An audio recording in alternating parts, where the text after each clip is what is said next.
খাওয়া দাওয়া পার্টি, কখনো বিয়ে বাড়ি পার্টি, কখনো পূজা আর্চার পার্টি, কখনো কোনো জন্মদিন পার্টি, কোনো অ্যানিভার্সারি পার্টি, এরকম। কিন্তু আমরা কিন্তু হাসি খুশি মানুষ।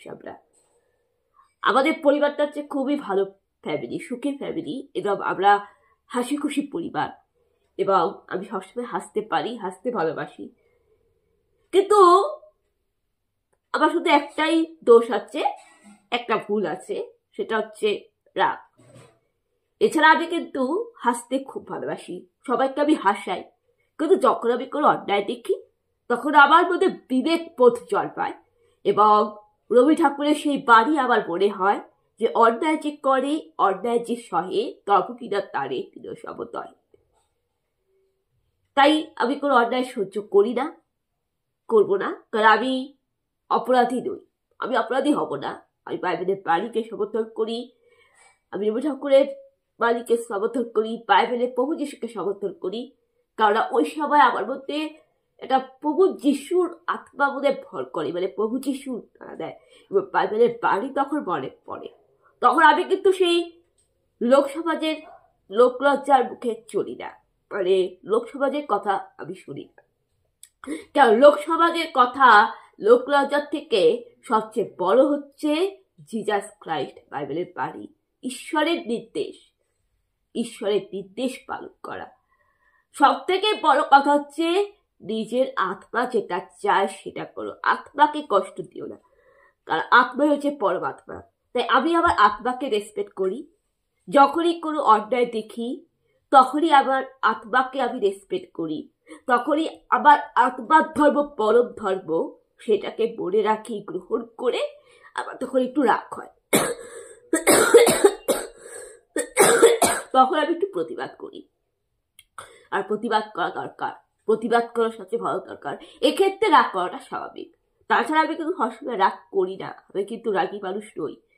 কিছু কিছু মানুষ আছে দেবে তারা সবসময় রাগি, মানে এরা ভালো কিছু দেখলেই রাগ করে। কিছু কিছু মানুষ আছে একেবারে গুরুগম্ভীর মানুষ, একদম চোখটাকে এইভাবে রাখবে,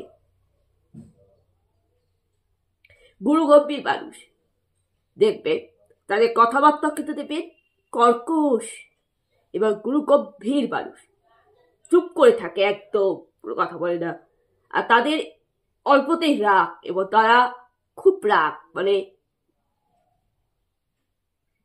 ভালো কিছু দেখলেই রাগ, ভালো কিছু দেখলেই রাগ, এদের সবেতেই রাগ। এবং সন্তান ছেলেমেয়েরা যদি নাচ গান করে, বাচ্চারা যদি একটু ড্রাইভ করে, আঁকে, এবং কোনো রকম খেলাধুলা করে, খেলতে চায়, তাতেও তাদের সমস্যা। কেন? কারণ তারা সেটা রাখবে না, তারা চায় সন্তান ফার্স্ট হবে, ফার্স্ট হবে, ফার্স্ট হবে, পড়াশোনার মধ্যে থাকবে, এবং সন্তানকে পড়াশোনার দিক থেকে মানসিক একটা চাপ দিতে থাকে, একটা মানসিক চাপ সৃষ্টি করতে থাকে। এবং সন্তানকে তারা, সন্তান যদি নাচ গান করে, আঁকাবুকি করে, কার্টুন দেখে, মানে একটু একটু নিজেদের মতো কিছু করার চেষ্টা করে, তাতে তাদের রাগ। এবং দেখবে তারা যখন বুড়া হয়ে যায়, সন্তান বড় হয়ে যায়, বুড়া বয়সেও কিন্তু দেখবেন অনেক বয়স্ক প্রবীণ নাগরিক যারা, তাদের একটা গুরুগম্ভীর মানুষ, তারা বাইরেও কিন্তু রাগ, সবসময় রাগ। এমনকি কোনো মানুষ কিন্তু তাদেরকে আজ অব্দি দেখায়নি, মানে দেখেনি যে তারা হাসতে পারে, হাসতে জানে। কোনো মানুষ কিন্তু তাদের দেখেনি যে তারা হাসতে পারে, এবং তারা জীবনে কোনোদিনও হাসেনি। সেইটা হচ্ছে অন্যায়, তারা সব থেকে বেশি অন্যায়, তারা সব থেকে বেশি অপরাধী।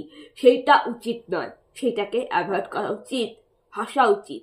এবার যে মানুষটা হাসি খুশি মানুষ, যে মানুষটা সরস সরল প্রফুল্ল মানুষ, হাসি খুশি মানুষ, নর্মাল মানুষ, সে মানুষ যদি একটু অন্যায় দেখে যদি রেগে যায়, প্রতিবাদ করে, সেটা তো খুব স্বাভাবিক, তাই না? যে মানুষটা জীবনে কোনো রাগেরই, জন্ম থেকে একেবারে কি বলবো, মানে খুব ঠেটা যাকে বলে আর কি, মানে যাকে বলে হাড়ি পেঁচা, সবসময় হাড়ি পেঁচার মতো থাকে, এত গুরুগম্ভীর মানুষ, গুরুগম্ভীর মানুষ, সবসময় চুপচাপ থাকে, কোনো কথা বলে না, এই গুরুগম্ভীর মানুষ।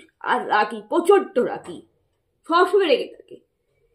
মুখে আপনি কোনোদিনও একটা হাসি দেখলেন না, না খিলখিল করে, না এরকম স্মাইলি করে, চোখে মুখে চেহারাতে কোনো হাসির ছাপ দেখবেন না, তারাই হচ্ছে অপরাধী। তাই তাদেরকে নিয়ন্ত্রণে থাকা উচিত। আর তারা গুরুজন হোক, বয়স্ক হোক, ছেলে মেয়ে হোক, যেই হোক, তাদেরকে নিয়ন্ত্রণে থাকা উচিত।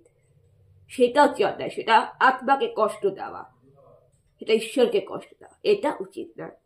তাই কাজে আপনারা বুঝতে পারছেন রাগ, বিভেদ, ক্রোধ, প্রতিবাদ বলতে কি বোঝায়, আমি কি বিষয়ে আলোচনা করেছি আপনারা বুঝতে পারছেন।